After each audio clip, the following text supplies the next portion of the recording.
শ্রীকৃষ্ণের সবচেয়ে প্রিয় মাস অঘ্রাণ মাসে স্নানের জলে মিশিয়ে দিন এই একটি জিনিস। সকল মনস্কামনা পূরণ হবে, সংসার থেকে দূর হবে দুঃখ, কষ্ট, দরিদ্রতা। জীবনে আপনি যা চাইবেন তাই পাবেন। নমস্কার দর্শক বন্ধুরা, আমাদের পুজো বার্তা ইউটিউব চ্যানেলে আপনাদের সকলকে স্বাগত। বন্ধুরা, চলছে অঘ্রাণ মাস। শাস্ত্রমতে এই মাস শ্রীকৃষ্ণের সবচেয়ে প্রিয় মাস। এই মাসে ভক্তি ভরে রাধা গোবিন্দের পুজো করলে এবং কিছু শাস্ত্রীয় বিধি মানলে ভগবানের আশীর্বাদ খুব সহজেই পাওয়া যায় এবং যে কোনো মনস্কামনা পূরণ হয় খুব তাড়াতাড়ি। বন্ধুরা, সনাতন শাস্ত্রমতে এই মাসকে বলা হয় মাঘশিরা বা মার্গশীর্ষ মাস। কার্তিক সংক্রান্তিতে সূর্য তুলা রাশি থেকে বৃশ্চিক রাশিতে প্রবেশ করলে এই মাসের সূত্রপাত হয়। স্কন্দ পুরাণ মতে এই অঘ্রাণ মাসে আপনি যদি স্নানের জলে এই একটি জিনিস মিশিয়ে স্নান করতে পারেন এবং তার সঙ্গে সঙ্গে কিছু শাস্ত্রীয় বিধি মেনে চলতে পারেন, তাহলে আপনার সব মনস্কামনা পূরণ হবে রাধা গোবিন্দের কৃপায়। সঙ্গে থাকুন আমাদের। ভিডিওটি প্রথম থেকে শেষ পর্যন্ত স্কিপ না করে দেখুন। আর দেখবার পর যদি বিন্দুমাত্র ভালো লাগে তাহলে আমাদের এই চ্যানেলটি অবশ্যই সাবস্ক্রাইব করে রাখুন। বন্ধুরা, অঘ্রাণ মাসে অবশ্যই রাধা গোবিন্দের পুজো করুন এবং পুজো করুন আপনার সাধ্য মতো। আপনি গোবিন্দকে ফুল ও তুলসী পাতা অর্পণ করুন এবং সম্ভব হলে মাখন ও মিছরি ভোগ নিবেদন করুন। এই মাসে রাধা গোবিন্দের পুজো না করলে আপনার কোনো শাস্ত্রীয় বিধি মেনেই কোনো কাজ হবে না। তাই এই মাসে আপনি যাই করুন না কেন, আপনি আপনার সাধ্যমতো অর্থাৎ আপনার পক্ষে যতটুকু সম্ভব ততটুকুই গোবিন্দের সেবা করুন। অঘ্রাণ মাসে অবশ্যই প্রতিদিন স্নান সেরে তুলসী গাছে জল অর্পণ করুন এবং সন্ধেবেলা তুলসী গাছে ঘিয়ের প্রদীপ প্রজ্বলিত করুন। বন্ধুরা, এই মাসে এই দুটি কাজ করলে মা লক্ষ্মী অত্যন্ত প্রসন্না হন। এতে আপনার সংসারে শ্রীবৃদ্ধি হয়ে থাকে এবং সংসার থেকে দরিদ্রতা চিরতরে দূর হয়ে যায়। তবে তুলসী তলায় ঘিয়ের প্রদীপ প্রজ্বলিত করবেন, কোনো তেলের প্রদীপ না জ্বালানোই ভালো। আপনার বাড়িতে যদি তুলসী গাছ না থাকে তাহলে এই মাসে একটি তুলসী গাছ রোপণ করুন। এই মাসে বাড়িতে মা তুলসীকে প্রতিষ্ঠা করলে অত্যন্ত শুভ ফল দান করে।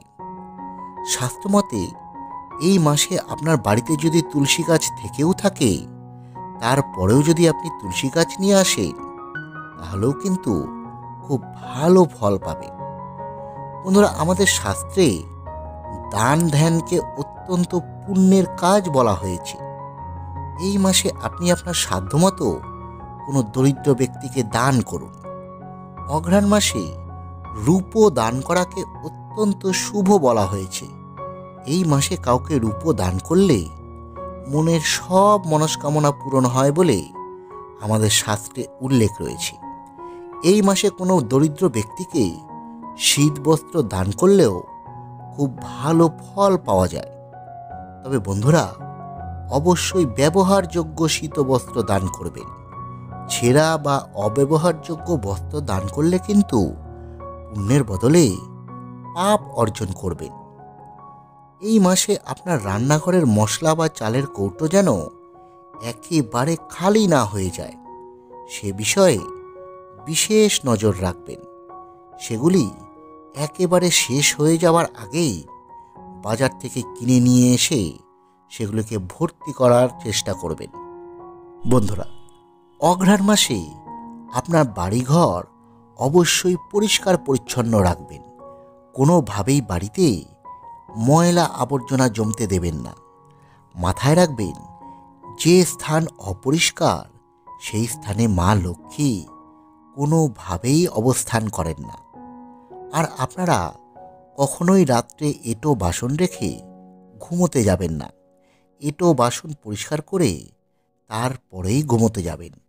যদি কোনো কারণে এঁটো বাসন আপনারা রাত্রে পরিষ্কার করতে না পারেন, তাহলে আপনারা এঁটো বাসন এমন জায়গায় রাখবেন যাতে সকালে ঘুম থেকে উঠেই সেই এঁটো বাসন আপনার চোখে না পড়ে।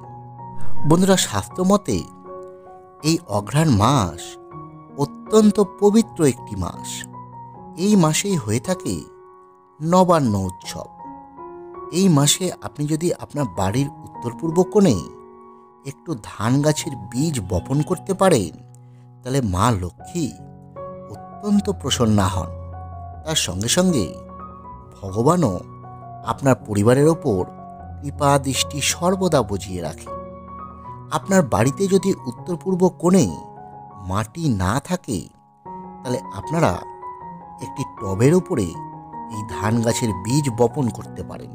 আর আপনারা যদি কোনো ফ্ল্যাট বাড়িতে থাকেন, সেক্ষেত্রেও আপনারা কোনো টবের উপরে এই ধান গাছের বীজ বপন করে সেটি আপনার ফ্ল্যাটের উত্তর পূর্ব কোণে রেখে দেবেন এবং সেই ধান গাছ নিয়মিত পরিচর্যা করবেন।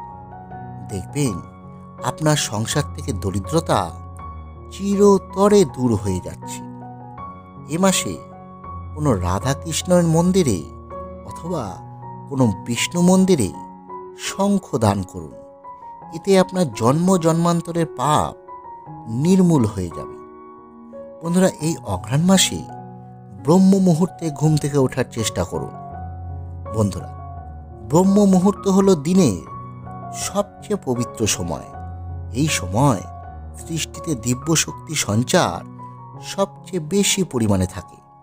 এই মাসে আপনি যদি ব্রহ্ম মুহূর্তে ঘুম থেকে উঠে রাধাকৃষ্ণের আরাধনা করতে পারেন, তাহলে আপনার জীবনে আপনি যা চাইবেন আপনি তাই পাবেন। আপনার কোনো আশাই আর অপূর্ণ থাকবে না। তবে ব্রহ্ম মুহূর্তে ঘুম থেকে উঠতে না পারলে একটু সকাল সকাল ঘুম থেকে ওঠার চেষ্টা করুন, কারণ অঘ্রাণ মাসে অধিক নিদ্রা পতনের কারণ। তাই বন্ধুরা, এই মাসে দ্রুত ঘুম থেকে উঠুন এবং আপনার স্নান ছাড়ুন এবং স্নানের জলে কিছুটা কালো তিল মিশিয়ে দিন। তারপর আপনারা সাধ্যমতো রাধা গোবিন্দের পুজো করুন।